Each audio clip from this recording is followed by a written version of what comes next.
Assalamu alaikum warahmatullahi wabarakatuh. I welcome all of my friends and students for my zoology classes. Today's class is for 12th, and the topic that we are going to discuss is the accessory sex glands or the male sex glands. Let us see the male reproductive system. This is called the gland pins. This is called the pins. This is the spongium tissue.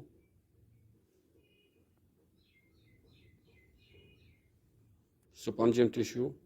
These are the testes, two in number, a pair of testes. This is the scrotum. From the testes, this is epididymis, is black portion, and from the epididymis there arises the vasa deferens. This vasa deferens joins the ejaculatory duct. Here it forms the dilated portion, this black one. This is called ampulla of. After here the sperms are stored. Then these are poured into the urethra. फिर ये जो sperms होते हैं urethra में जाते हैं. अब यहाँ पे देखेंगे हम, इसके बाद यहाँ पे 3 ग्लैंड्स हैं.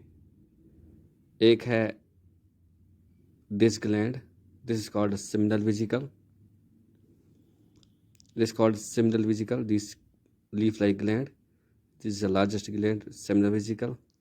Then this is this triangular shape. This is a prostate gland. Then this small peanut gland. This is called Copper's gland. Then there is the urethra. Now we are going to discuss these 3 glands. That is Copper's gland, prostate gland, and seminal vesicle. First is the seminal vesicle. ये जो seminal vesicles होते हैं ये elongated, coiled, और ये जो gland होता है अबाउट 4 सेंटीमीटर लंबा होता है. तो ये जो होता है, ये जो एम्पुला ऑफ द जो वासा डिफरेंस होता है इधर ही लोकेटेड होता है.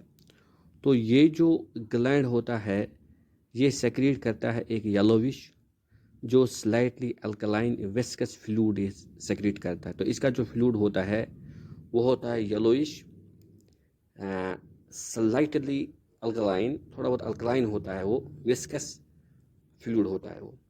तो इसमें क्या होता है, इसमें होता है शुगर फ्रैक्टोज, और इसमें एस्कॉर्बिक एसिड होती है, एक न्यूट्रेंट होता है, और इसमें एक एंजाइम होता है जिसको हम कहते हैं प्रोस्टाग्लैंडिन्स.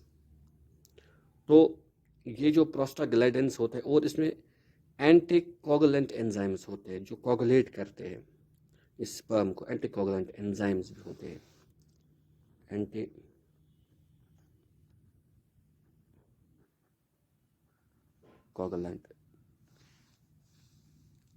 ANTICOAGLANT, एंटीकोगुलेंट होता है. तो फिर से मैं कहता हूँ कि ये जो सेमिनल वेसिकल्स होते हैं ये लार्ज ग्लैंड होते हैं, अबाउट 4 सेंटीमीटर लंबे ग्लैंड होते हैं. तो ये जो सेमिनल वेसिकल होता है ये प्रेजेंट होता है near the ampulla of Vasa difference जो होता है इधर ये लोकेटेड होता है. तो ये जो सेमिनल वेसिकल होता है ये सेक्रेट करता है yellowish slightly alkaline viscous seminal fluid that contains sugar, that is fructose. तो ये जो शुगर फ्रैक्टोज होता है इसमें एस्कॉर्बिक एसिड भी होती है, एस्कॉर्बिक एसिड.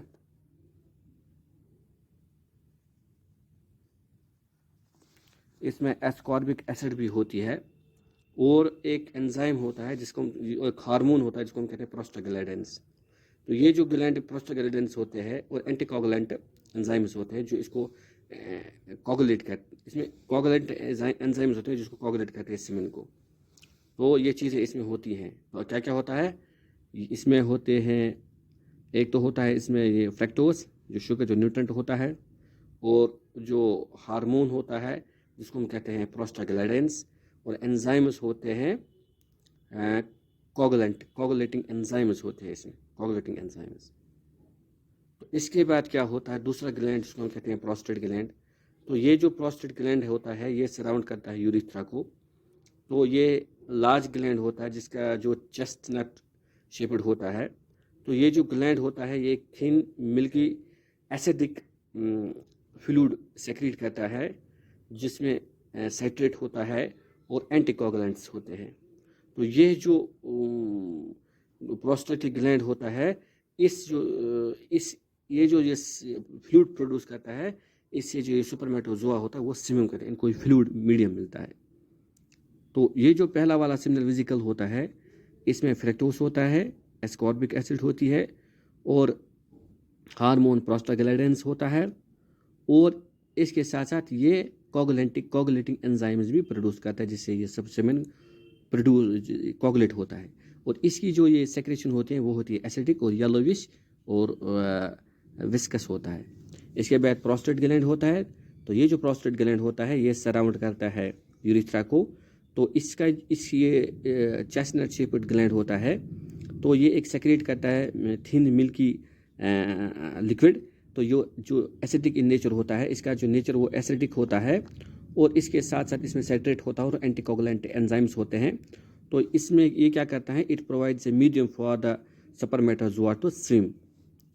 क्योंकि जब ये सीमेन फीमेल रिप्रोडक्टिव ट्रैक्ट में जाता है तो वो पहले कोगुलेट होता है, तो ये इसको फिर ओपन करता है, एंटीकोगुलेंट एंजाइम्स इसमें होते हैं तो इसको ओपन करता है, फिर फ्लूइड बनता है, तो फिर ये स्विमिंग करता है। इसके बाद क्या होता है, इसके बाद एक और ग्लैंड होता है जिसको कहते हैं कॉपर्स ग्लैंड या बाल्बो यूरिथल ग्लैंड।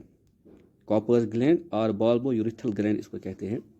तो ये जो कॉपर्स ग्लैंड होता है ये प्रोस्टेट ग्लैंड के नीचे होता है। ये पीसीड शेप्ड ग्लैंड होता है, छोटा ग्लैंड होता है। तो ये प्रोस्टेट ग्लैंड के नीचे ही होता है ये ग्लैंड। ये यहाँ पे प्रोस्टेट ग्लैंड है और इसके नीचे होता है ये कॉपर्स ग्लैंड। तो ये जो कॉपर्स ग्लैंड होता है तो पीस सीड शेप जैसा होता है, इसकी ये छोटा ग्लैंड होता है। तो ये एक सेक्रेट करता है alkaline fluid into the urethra. तो इससे क्या होता है कि ये जो यूरिथ्रा होता है इसमें लिब्रिकेशन आ जाती है और इसमें कोटिंग आ जाती है। अगर इसमें कुछ यूरिन क्योंकि ये यूरिथ्रा इसमें यूरिन होता है, ये एसिडिक इन नेचर होता है, तो इसकी जो एसिडिटी न्यूट्रलाइज करता है, तो इसका यही काम, और इसको कोटिंग करता है। इससे आसानी के साथ ही सुपरमेटोजोआ निकलते हैं, क्योंकि ये फ्लूइड की सूरत में होते हैं तो इसमें इनको निकलने में आसानी होती है।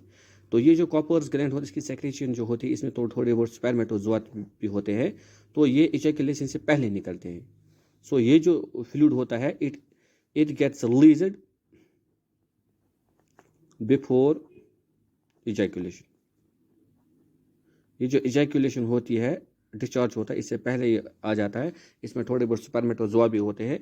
तो यही वजह है से जो विड्रॉल मेथड होता है, जो हम प्रेगनेंसी को बचाने के लिए विड्रॉल मेथड करते हैं, तो जब हम इसकी वजह यही होती है कि जब हम इंटरकोर्स कहते हैं तो वहाँ से क्या करता है, जब हम इंटरकोर्स कहते हैं तो पहले ही निकलता है कॉपर्स ग्लैंड, इसकी सेक्रेशन निकलती है लुब्रिकेशन के लिए। इसमें स्पर्मेटोजोआ होते हैं, तो फिर वो विड्रॉल मेथड फेल हो जाता है क्योंकि वहाँ से प्रेगनेंसी होती है।